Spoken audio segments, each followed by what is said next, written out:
گویا کہ ملک عرب جو ہے اس کے 3 حصے، ایک جزیرہ نما ہے پیننسولا نیچے، جسے عام طور پر عرب سمجھا جاتا ہے، وہ آج کل آپ اسے سعودی عرب کہیں گے، اس کے ساتھ امارات وغیرہ ہے یا ادھر یمن ہے، یہ جو ممالک ہیں یہ مل کر بنتے ہیں یہ جزیرہ نما، یہ ہے پیننسولا، عربین پیننسولا۔ اس کے اوپر عراق عرب، یہ بھی عرب قوم ہے، عرب علاقہ ہے، عرب زبان جس کی اب شروع سے چلی آ رہی ہے، اور شام عرب، سیریا، یہ شام عرب۔ اب اس سے دہنی طرف یا مشرق کی طرف ایران، اور شام کے مغرب کی طرف تو خیر میڈیٹرینین آ جاتا ہے، لیکن ذرا سا اوپر جائیں تو وہ ترکی ہے، روم، پرانا روم۔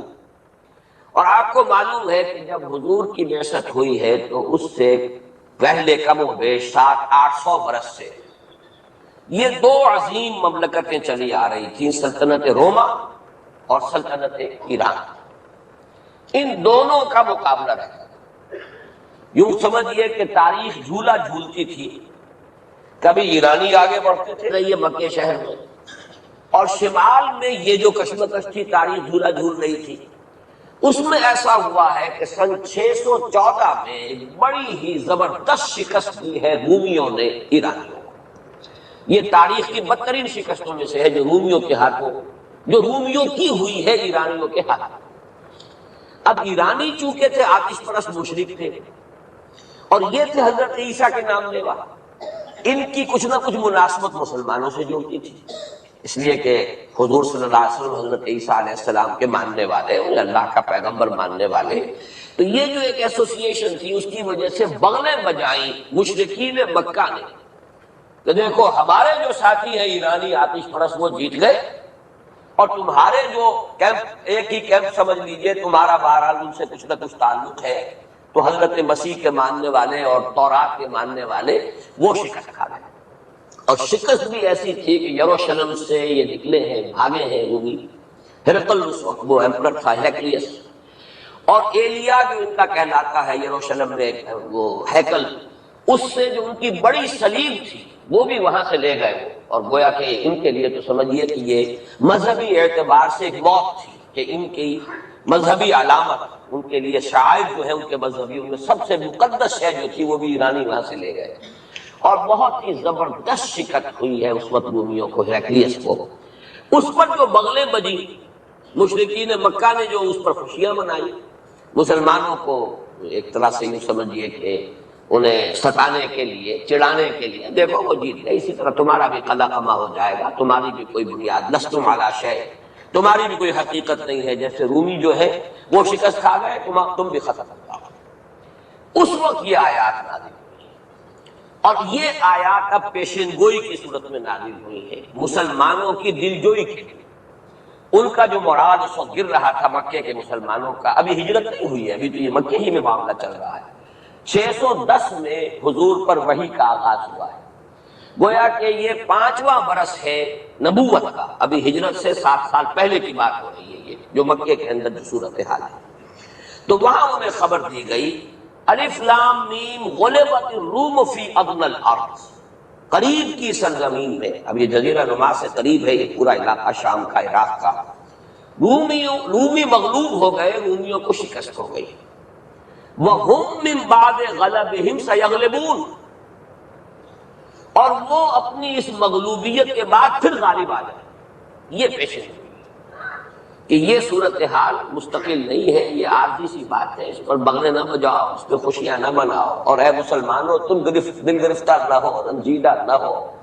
بلکہ یہ عارضی بات ہے۔ غلبت الروم فی ادنی الارض وهم من بعد غلبهم سیغلبون فی بضع سنین، تعین کے ساتھ یہاں پر معین کر دیا ہے اللہ نے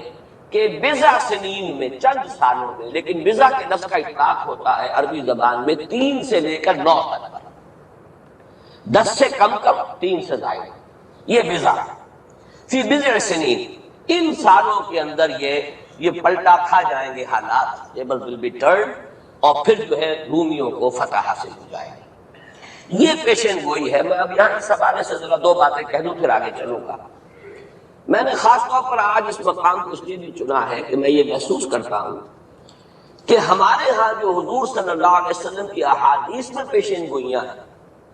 ہمارے ہاں کا جدید تعلیم یافتہ طبقہ ان کی طرف کوئی توجہ نہیں دیتا، بلکہ سمجھتا ہے کہ ادھر بے اعتنائی کا رویہ اختیار کرتا ہے کہ کوئی کیا باتیں ہیں، یہ آدمی کو کام کرنا چاہیے، یہ کیا پیشن گوئیوں کے بارے میں کیا دلچسپیاں لینا ہے۔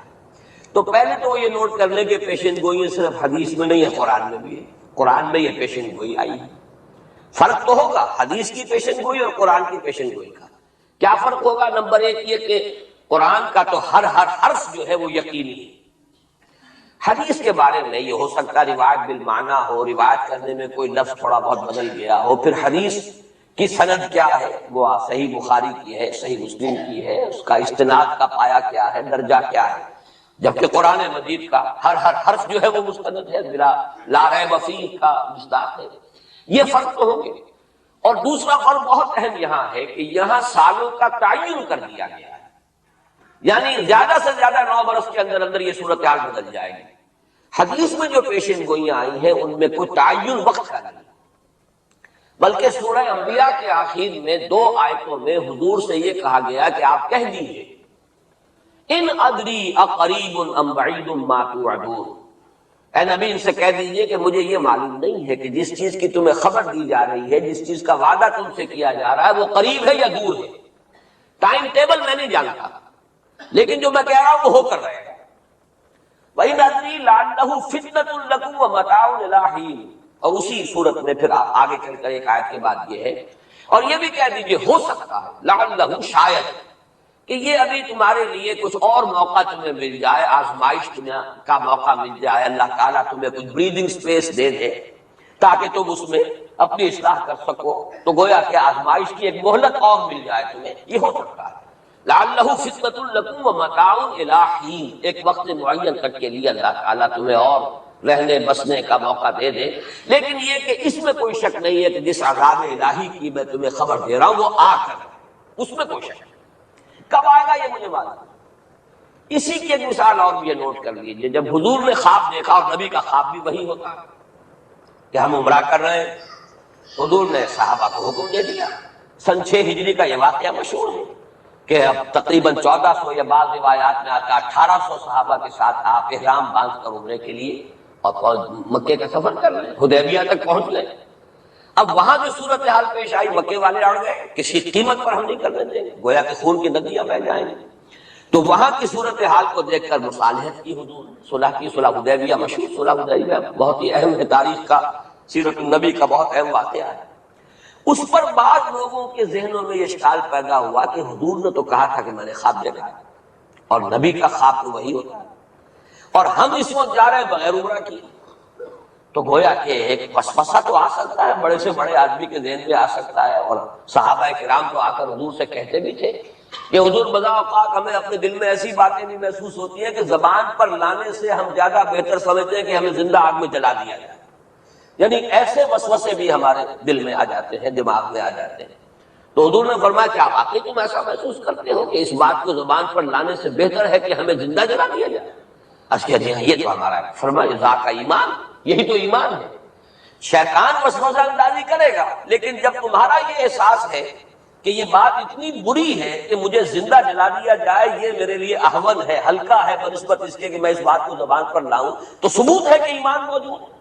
ریئیکٹ کون سی شے کر رہی ہے اس کے خلاف جو رد عمل پیدا ہوا وہ ایمان سے ہے، تو یہ تو پھر ایمان کا ثبوت ہے، یہ آپ نے اطمینان دلایا۔